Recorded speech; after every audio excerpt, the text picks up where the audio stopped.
We are in Santa María Tlahuitoltepec, Mije, Oaxaca. So we're in the Sierra Mije. This is the city, as they call it, the town in the clouds, Tierra de Música.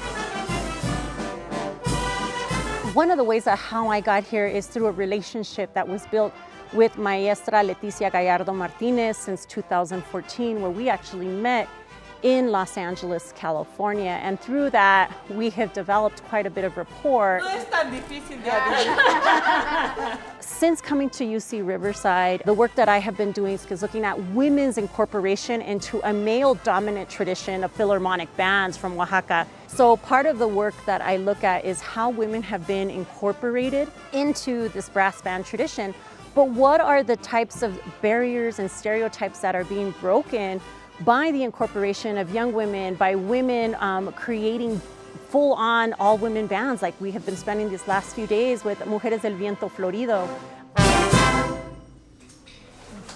We actually were able to speak with a series of band members. We actually got to speak with Maestra Leticia Gallardo and a couple of the first generation of women like Virgen.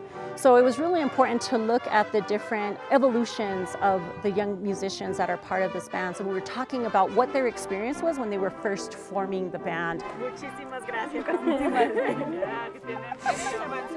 This was my first time being able to perform with all the years that I've come down here to Oaxaca, but now as a participant, as a musician, you know, bringing my saxophone and being able to perform in the kioscos.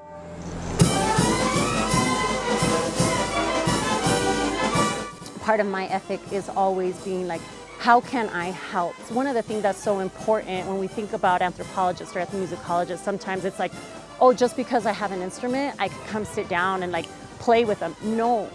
When we think about Indigenous communities, right, we have to be respectful. Any community, right? This is built on rapport. This is built on trust and years of confianza.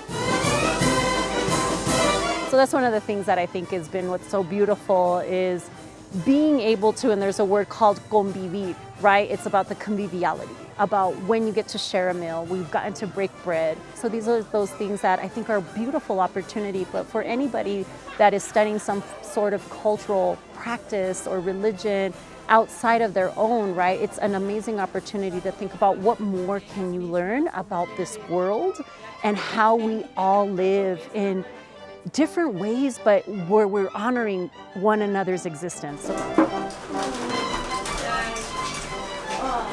O como dijo la señora de dar el abrazo. De corazón a Sí, corazón a corazón.